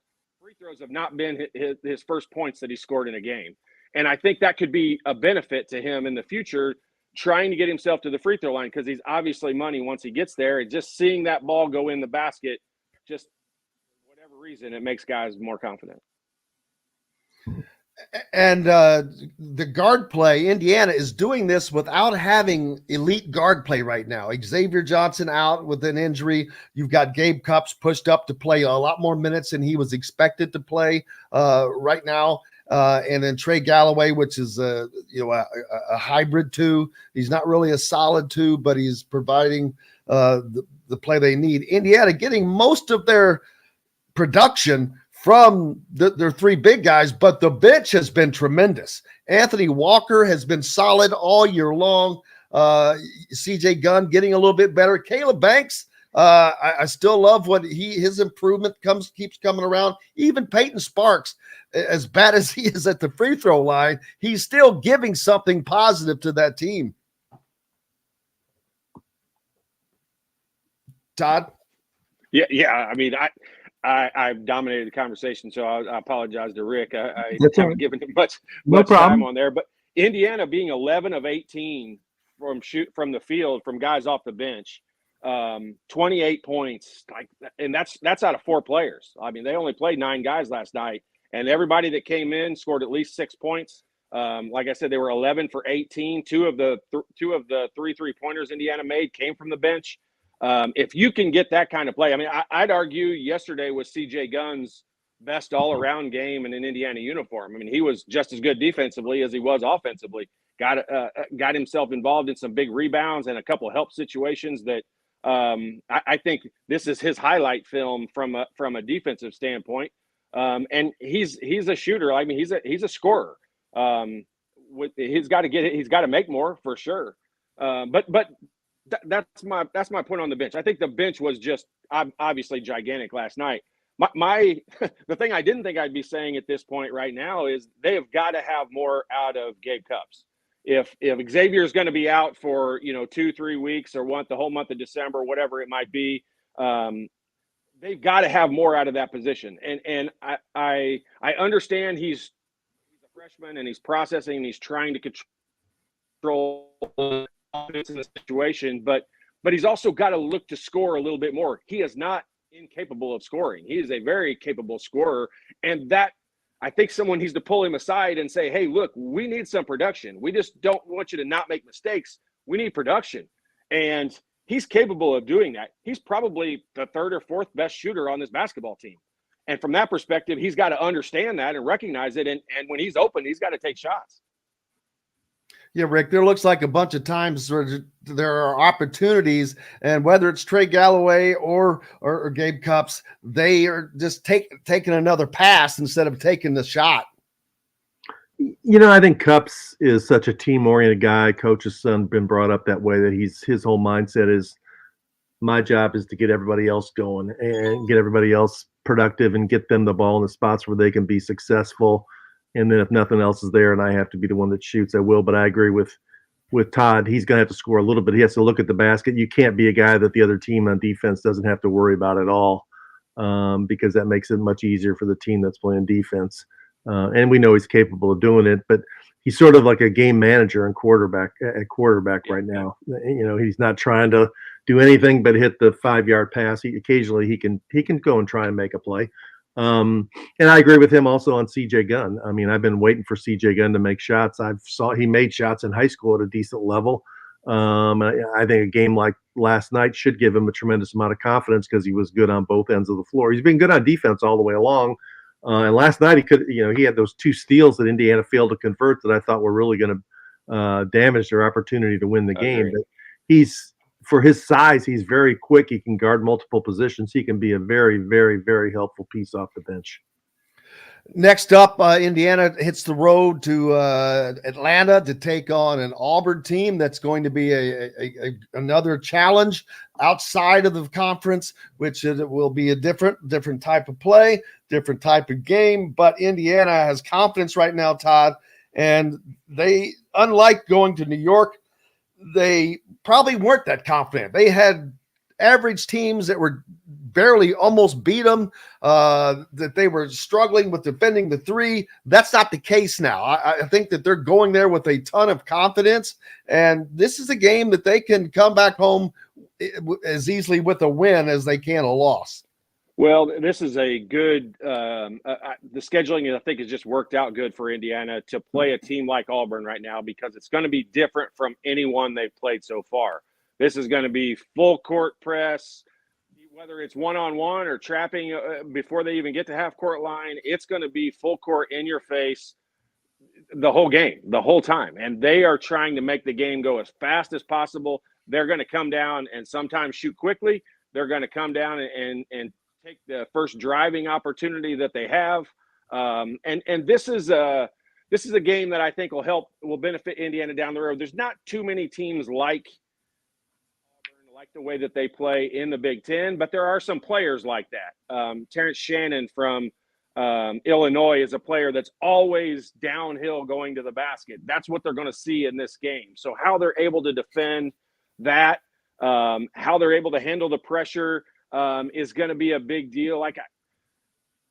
This is going to be one of those games we're going to see the ball a lot more, I think, in Trey Galloway's hands, just getting it across half court. What you don't want to do in this situation, and believe me, I lived this life, and I was not a point guard growing up, but I had to be one at Indiana.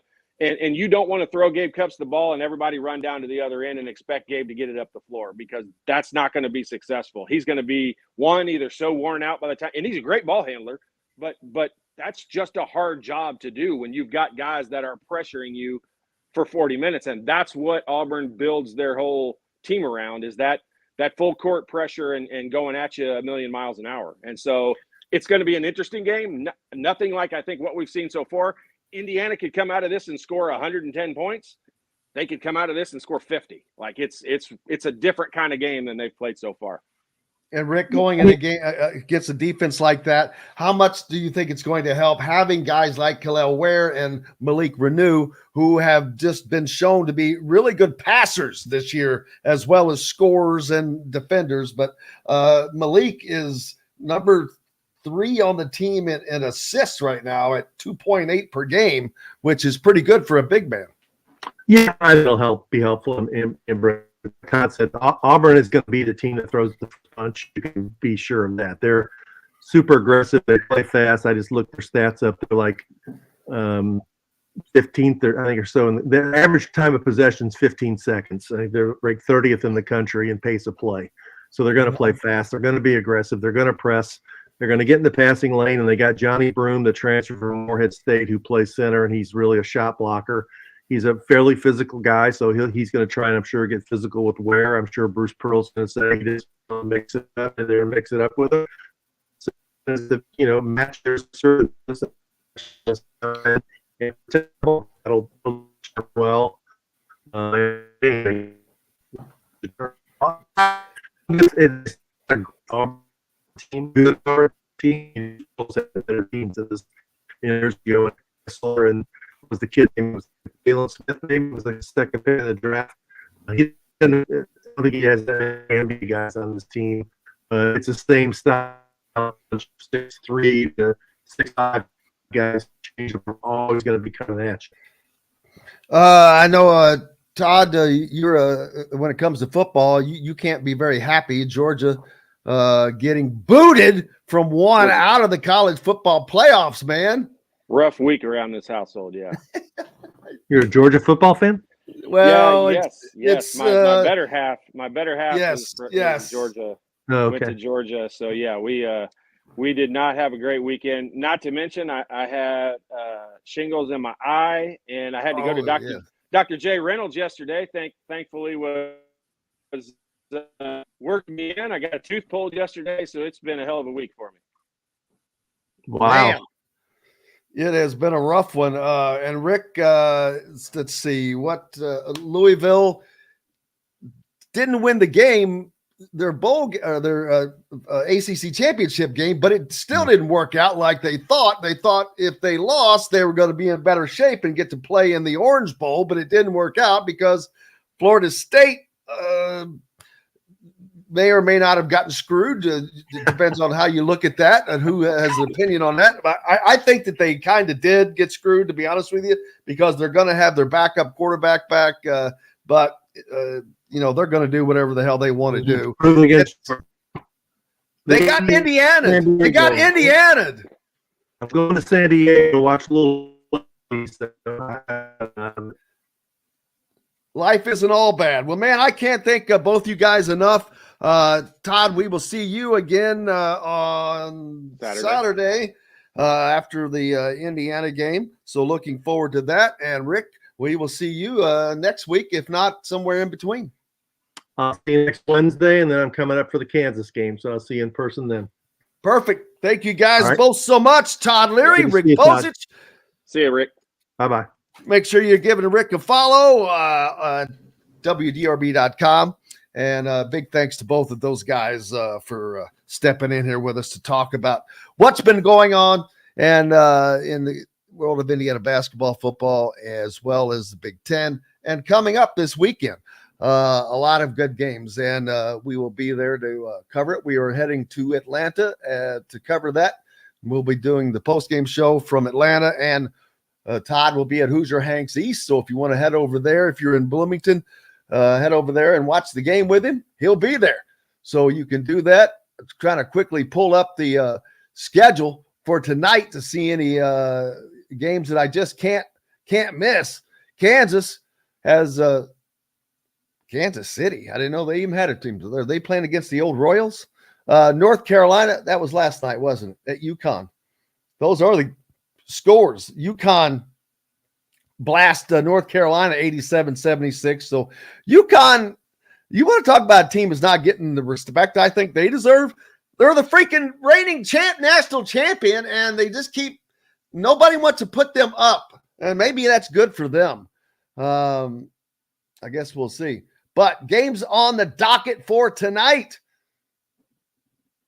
Rutgers is at Wake Forest, so you got a little crossover action, Big Ten and ACC. Penn State is at Maryland. So I go down through there. Don't see any other Big Ten games. So that's going to take care of it for the Big Ten, I believe. as get that pulled up for sure. No, there's actually 4 games total. Rutgers is at Wake Forest, Penn State at Maryland. You've got Miami of Ohio at Ohio State, and Nebraska at Minnesota. So that is only 2 true Big Ten games tonight. The other 2 are out of conference games. But that's going to pretty much wrap it up for us today. We cannot thank you guys enough. As always, a big thanks to Dylan Sinn, as always, from the Fort Wayne Journal-Gazette. Kyle Neddenriep could not be with us today. Rick Bozich from WDRB.com. Make sure you're giving him a follow. And, of course, the Todd father, Todd Leary. And you can find him again this weekend, Saturday, after Indiana's game against Auburn with the post-game show as it returns to a respectable hour. We won't be doing post-game shows on games that are at 9 o'clock. We all have to work. We all have jobs like this to do. But looking forward to that as well. And we'll continue to keep our eye on the transfer portal as Jalen Lucas for Indiana now in the portal.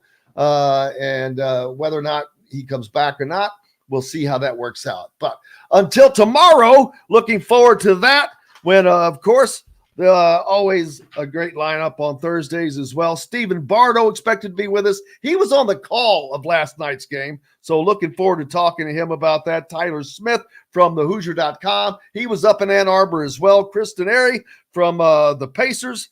And I think we're going to try to get Tyler Harris on at some point with Hoosiers for Good to see how these new proposed rule changes might affect things. But that's going to wrap things up from the Golf Club at Eagle Point Studios. Can't thank you guys enough. Without you, we have no reason to be here. Until tomorrow, I'm Jim Coyle. I will see you on the radio.